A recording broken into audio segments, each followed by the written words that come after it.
Nothingness pasta. What I make when I have pretty much no fresh ingredients on hand. I guess you could call it a pantry pasta, but I think nothingness evokes what this is a little bit better. It's nutritionally devoid and lacking in fresh ingredients.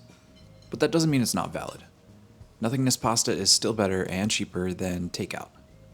And since I haven't been food shopping in a while, it's saving me today. And let me tell you, this one is quite tasty. It's spaghetti tossed in a sauce made of anchovies and capers, and it's topped with toasted panko, which is really easy to make in the toaster oven. I just massage a little olive oil into the breadcrumbs and give it a quick toast. Carb on carb honestly feels a little silly to me, but it really adds that extra something to this dish. And I mean, think about how good a breadcrumb topping is on mac and cheese. And I mean, how good does this look? Breadcrumb toppings are a sneaky good way to elevate a dish. One thing to pay attention to with this dish is salt.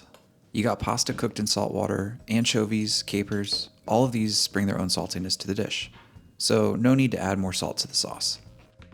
The older I get, the more I think about what's actually going into my food, particularly salt and saturated fat. I find it's easier to think about my intake when I look at the base ingredients themselves. Eating more than a teaspoon of capers or a few fillets of anchovies would be a total salt bomb. So I add to the dish accordingly. Another example is butter. Coating something in a copious amount of butter is obviously going to taste great, but sometimes I'll see a recipe that calls for like 6 tablespoons and something in my brain just goes, no. Like 6 tablespoons of butter by itself looks insane. So I'll try and pare it down or cut it with olive oil or something. Okay, but back to my pasta. The sauce comes together pretty quickly, so I give the spaghetti a head start, making sure I steal and reserve some of the starchy pasta water after it boils for a few minutes. Then into a cold pan goes some olive oil, along with my anchovies and a little garlic. I don't mess with jarred garlic, but I am pretty fond of the tube kind.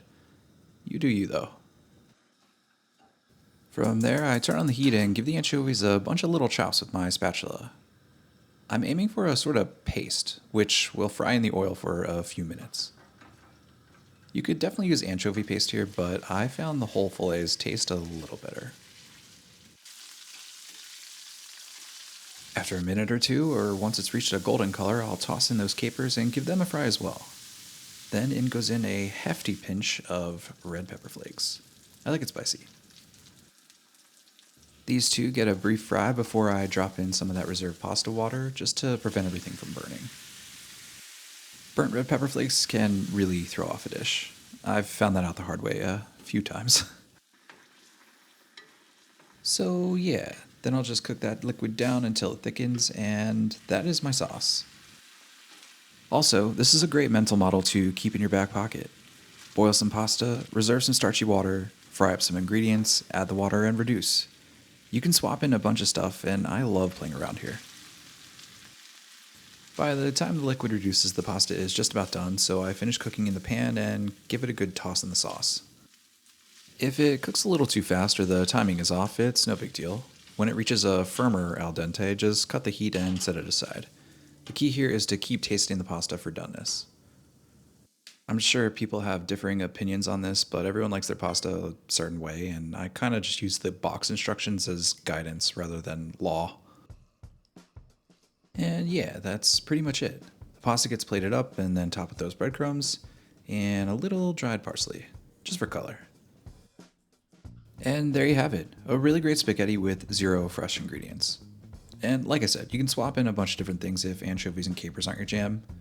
Onions, olives, sardines, tuna, pickled peppers. I mean, go wild. You have free will after all.